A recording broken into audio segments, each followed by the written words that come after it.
यह जो महेंद्र बाबू द्वारा जो आयोजित की गई बैठक, जिसका विषय है जातिगत जनगणना, और इस जातिगत जनगणना के मुद्दे पर बहुत लोगों ने अपने अपने सुझाव रखे हैं, लेकिन टोटली सुझाव जनता को सही राह दिखाने के बदले दिग्भ्रमित करने वाले हैं। हमारे समुदाय का जनगणना होना है। क्या इससे पहले हम केवट नहीं लिखते थे? क्या सबके घर में खाता खसरा होगा, खतियान होगा? अगर पढ़े लिखे होंगे तो उनका सर्टिफिकेट होगा और उनके ऊपर उसके जाति का नाम लिखा होगा, निश्चित रूप से। तो ये कंफ्यूजन क्यों? दूसरी बात मैं जो कहना चाहता हूं, अगर उस आधार पर जिस जिला जिस गांव के लोग हैं अपने खाता खेसरा को देखें, उनमें उनकी जाति क्या लिखी हुई है, और उसमें अगर केवट की आबादी अधिक होती है तो निश्चित रूप से यहां पर पंजीकृत और अपंजीकृत संगठन है हमारे देश में। हमारे यहां एक तो अखिल भारतीय स्तर लिखते हैं, हालांकि उनका भी स्तर बिहारे का है। भले वो बंबई में बना ले, दूसरे जगह बना ले, तीसरे जगह बना ले, उसमें जितने भी जो सदस्य हैं वो हमारे बिहार के विभिन्न जिलों से ही है। न उड़ीसा का है, न बंबई का है, न दिल्ली का है, न केरल का है, न देश के दूसरे प्रोविंस का है। आप लोग ये बात जानते होंगे कि हम भी बंगाल से अलग होकर के आए हैं, और बंगाल से हम अलग हुए, बाद में उड़ीसा अलग हुआ, फिर हमसे झारखंड अलग हुआ, और 1931 में अंग्रेज के टाइम में जनगणना हुई थी भारत को 4 जोन में बांट करके, और उस 4 जोन में जो बांटा गया था तो उस चारों जोन के एक जोन के MC नेस्फील्ड का आप लोगों ने पढ़ा होगा अंग्रेजी ग्रामर, एक जोन के गणना करता हुए थे, और दूसरे जोन के दूसरे आदमी थे, और उसमें जो नामकरण हुआ कर्म के आधार पर। केवट कौन कर्म करता है, क्यों उसका केवट नाम हुआ? धानुक क्यों कौन कर्म करता था, उसका क्यों धानुक नाम हुआ? राय कौन कर्म करता था, राय का क्यों टाइटल हुआ? जादव कौन कर्म करता था, तो उस पर जादव का टाइटल है। मतलब जितने भी जाति है, उस समय में 3000 जातियां थी। 3000 जातियां 1931 के जनगणना में थी, लेकिन अभी वो जातियां बढ़कर के 9000 से 12000 हो। इस षड्यंत्र को समझने की जरूरत है। हम जातिगत जनगणना केवट पर करा ले या केवट पर करा ले, उससे मेरे समस्या का समाधान नहीं होने वाला। अभी नीतीश जी जातिगत जनगणना आरजेडी के संयोग से कराना तो चाह रहे हैं, क्यों नहीं भारत सरकार कराएगी भाई? यहां पर रोहिणी आयोग बना, हमारे जदयू के बहुत पदाधिकारी भी है हमारे जातीय संगठन में। रोहिणी आयोग बना, रोहिणी आयोग का एक केंद्र सरकार के पास गया, और केंद्रीय स्तर पर बीपी मंडल साहब का जो किया हुआ था, 28 साल के बाद अभी 30 साल या 8 साल उसमें और जोड़ दीजिए, 30 साल 36 साल हो गया। उसके आधार पर केंद्र में वर्गीकृत होना था। हम अभी भी केंद्र स्तर पर पिछड़े और अति पिछड़े में वर्गीकृत नहीं है। जो काम यहां पर कर्पूरी जी ने कर दिया, जो काम यहां पर कर्पूरी जी ने साइंस कॉलेज में जो आरक्षण का चार्ट था उसको देख करके या जैसे तैसे कर दिया, इसके बाद नहीं हुआ। अभी हमारे विभिन्न संगठन जब मीटिंग करेंगे तो कहेंगे मेरी आबादी 80 लाख है, 70 लाख है, 1 करोड़ है। क्या ये वास्तविकता है? बतावेंगे कैसे आपने गणना कर लिया 70 लाख और 80 लाख या 1 करोड़ का हमारे बिहार वाले? हो सकता है कि जिस समय बंगाल रहा हो तो बंगाल, बिहार, उड़ीसा और झारखंड के मिला करके हो सकता है वो आबादी रही हो, लेकिन अब 4 जगह हम बटे हुए हैं और 4 जगह में 1931 के जनगणना में आप 19 लाख या 25 लाख थे। अभी 2011 के जनगणना में आप 31 लाख थे। आप किस आधार पर बोलते हैं? इसका मतलब आपका ग्राउंड पर काम कुछ नहीं है। संगठन चला लीजिए, मीटिंग कर लीजिए, कुछ कर लीजिए, पंजीकृत और अपंजीकृत है। क्यों नहीं लोकतांत्रिक व्यवस्था उस संगठनों में है? अगर इस लोकतांत्रिक देश में लोकतांत्रिक तरीके से अगर हम अपने अधिकार को लेना चाहेंगे तब ही ले सकते हैं, वैसे नहीं ले सकते हैं। ये बात हमारे विभिन्न संगठनों को जानने की जरूरत है। आप जिला वाइज संगठन है आपका, वेद व्यास चेतना समिति हो या अखिल भारतीय कैवट कल्याण समिति हो, है जिला वाइज संगठन। आप जिला वाइज डाटा सब गांव का ले लीजिए और उसमें देखना लीजिए कि केवट लोग बेसी लिखता है कि केवट लिखता है।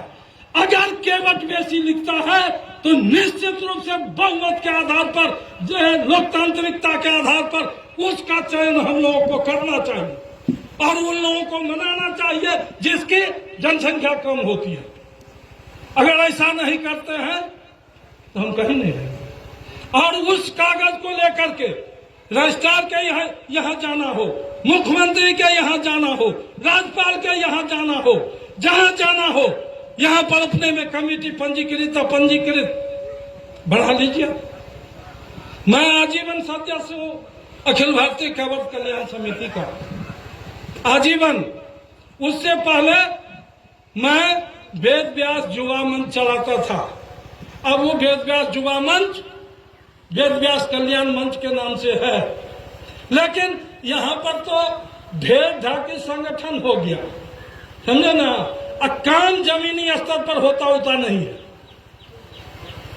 और श्रेय लेने का होड़ लगा हुआ रहता है कि हम श्रेय कैसे लेंगे। अरे भाई लो ना श्रेय, लेकिन काम करके लो ना। और पुड़िया बांटने से नहीं होने वाला है, ये सरकारी काम है। नीतीश जी क्यों जातीय संगठन करना चाहते हैं, जातिगत जनगणना करना चाहते हैं? उनको मोदी से लड़ना है। ये भी अपने आप को पीएम मटेरियल समझते हैं या कहता भी है लोग। इस आधार पर उसको धत्ता बता रहे हैं कि तुम इधर उधर करोगे तो हम आरजेडी के साथ मिल जाएंगे। तो बहुत सारी बात है, लेकिन उसमें हमको नहीं जाना है। वो दल वाला का बात है। हमको कोई कहा कि इससे केवल राजनीतिक फायदा मिलेगा। क्यों मिलेगा भाई राजनीतिक फायदा? आर्थिक फायदा क्यों नहीं मिलेगा? जनसंख्या से आर्थिक, सामाजिक, राजनीतिक, सब सांस्कृतिक सब फायदा मिलेगा अगर हम अपने आप को लोकतांत्रिक तरीके से अपने आप को एकजुट कर ले। जनता जनार्दन के सहयोग से, जो विभिन्न गांव कस्बों में है, अगर उसके सहयोग से हम अगर अपना एक ठो बढ़िया डाटाबेस तैयार कर ले, उसके आधार पर अपनी बातों को रखे। अगर नहीं मानेगा तो धरना प्रदर्शन करे। गांधी मैदान को बिहार सरकार को घेर देंगे, बिहार विधानसभा को घेर देंगे। कैसे नहीं मानेगा मेरा बात? कहेंगे आप जांच करवा लीजिए, अपने एजेंसी जांच करवा लीजिए। मैं केवट हूं या केवट हूं, या मान लीजिए कुछ आदमी केवट नहीं लिखना चाहेंगे। केवट जिनके पास अपना खतियान है वो केवट नहीं लिखना चाहेंगे, समझे ना। तो एक तो चीज मेरे मन में जो आता है, केवट अक्योट जैसे लिखा होगा, केवट ओब्लिक केवट करके तो हम एक हो सकते हैं। इस पर आप कानूनी राय ले लीजिए। इस पर किसी न्यायालय के जज से या वकील से आप ले लीजिए से केवट ओब्लिक केवट अगर हम लिखते हैं और वो सब जो केवट से पुबारी साइड का वो केवट ओब्लिक केवट लिखता है, अगर इसमें एक संबोधन होगा कि नहीं, हम लोग एक फंग के लिए, लेकिन इसके इतर भी अगर कहीं होगा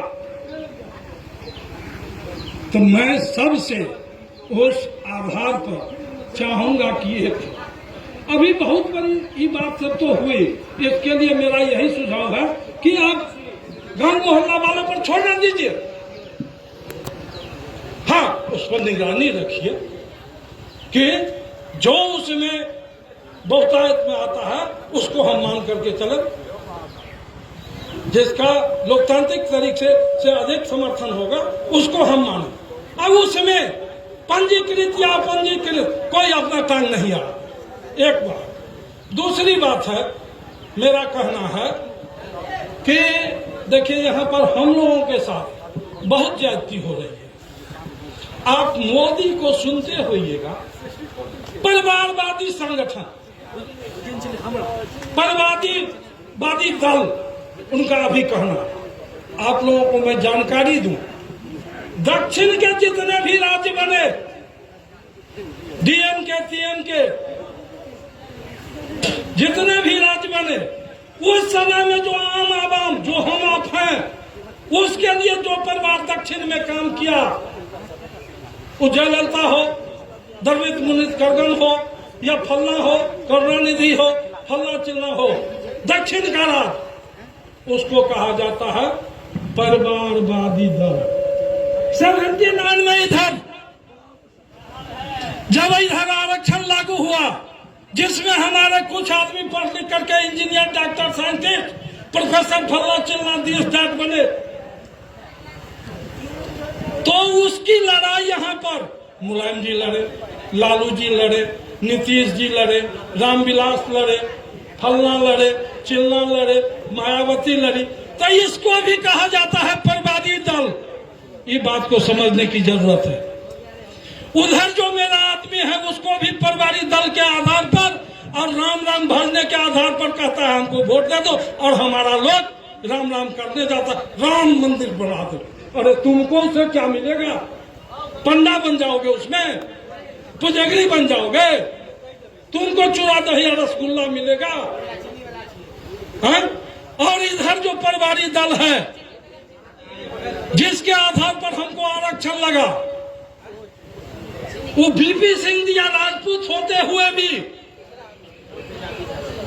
और जो यहाँ दिया जिसके आधार पर मेरा लड़का बच्चा या मेरे परिवार या समाज के लोग जो आरक्षण का फायदा लिए, उसको तोड़ने की साजिश बड़े गहरे षड्यंत्र के तहत हो रही है। ये जातिगत जनगणना अगर होती है और उसको बिहार में तो हमको अति पिछड़ा के आधार पर बंटवारा है, अगर इस चीज को अगर हम केंद्र स्तर पर भी लागू करा लें, 24 में इलेक्शन आ रहा है, अगर इसको पहले लागू करवा ले, रोहिणी आयोग का यहाँ से प्रतिवेदन गया हुआ, हमारे महोदय साहब गए हुए थे, जिन्होंने कहा कि हम 45 मिनट तक बात किए, 5 मिनट के बदले में 45 और 50 मिनट 1 घंटा तक हम लोगों से नीतीश जी बात की। हमको जो पता है, ये लोग जिस समय में बात करने के लिए गए थे, उससे पहले वहां पर निषाद वाला लोग सब पहले वहां पर पहुंचा हुआ था, समझे ना? निषाद वाला लोग सब वहां पहले पहुंचा हुआ था, ये मेरी जानकारी है। अभी हम कटे हुए रहते हैं, इसलिए कि मैं सच बोलता हूं, लोगों को खराब लगता है। सच बोलूंगा खराब लगे, अरे भाई खराबे समझो, इसलिए मैं अपना ग्रुप चलाता हूं, अखिल भारतीय स्वतंत्र विचार मंच, मेरे नाम से ही ग्रुप चलता है, अखिल भारतीय स्वतंत्र विचार मंच। न तुमसे लेना न तुमसे लेना, लेकिन मैं केवट जात में हूं, केवट जात में मेरा परिवार लड़ता आया है। किसी का अगर योगदान किसी लड़ाई में है केवट जाति के उत्थान के लिए, उसमें मधुबनी जिला में किसी से मेरा कम नहीं है, मेरे परिवार का कम नहीं है। और उसे अपने गांव में नहीं, गांव में अब हमको प्रशिक्षित करने की जरूरत नहीं है। ब्राह्मण अगर पूर्व में है चला तो मेरा जात अपने वहां पश्चिम का रास्ता धर लेता है, उसके लिए हमको करने की जरूरत नहीं है। उस अगल बगल के 25 गांव में करने की जरूरत नहीं पड़ती है। उस समय 57 में जिस समय मेरा जन्म हुआ था, उस समय में भूमिहार को जिताने के लिए मेरे परिवार ने गोली चलाई, 3 ठो ब्राह्मण खून हुआ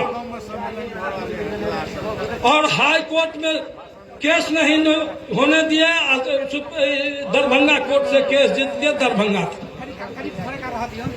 तो इस तरह की बातें हैं, बहुत सारी बातें हैं। बहुत सारी बातों पर हम लोगों को एकजुट तो होना ही पड़ेगा। इसके लिए हमने कहा था कि डिफरेंट जो संगठन है, रहिए न भाई आप डिफरेंट संगठन पद प्रतिष्ठा पा करके बने रहिए जीवन पर्यंत, मृत्यु पर्यंत, अलोकतांत्रिक तरीका से या लोकतांत्रिक तरीका से जीवन पर्यंत बने रहिए। लेकिन हमारा जो राइट टू लाइफ है, हमको जो जीने का अधिकार है, भारत सरकार में या बिहार सरकार में, कम से कम उस बिंदु पर तो एक हो सकते हैं हम। उस बिंदु के लिए तो हम एक हो सकते हैं। संगठन फलना चिल्ला को तोड़ करके कोर कमेटी बना करके हम सरकार अपनी समस्या सरकार के नजदीक रख सकते हैं। ये जब तक लोकतांत्रिक तरीका से नहीं होगा, आप कुछ करते रहिएगा, आप कुछ करते रहिएगा। वो जो वहाँ राजनीतिक दल चलाता है, इसी का तो फायदा लेता है कि हम आप एकजुट हैं कि अलग है। कहता है कि केवट को निषाद सब बेच लिया। मेरा संगठन क्या कर रहा था भाई? मेरे संगठन के लोग जो ऑल इंडिया स्तर का या बिहार स्तर का चला रहे थे, वो सब क्या कर रहे थे? जिस समय में वो बेच लिया, मुकेश सहनी बेच लिया हमारे जात को, आप लोग कहां सोए हुए थे? क्या कर रहे थे? जवाब देंगे, जवाब देना। तो इसी सब के लिए मैं दोषी हूँ। इतना कहकर जय हिंद जय भारत आप सबको कहे। धन्यवाद।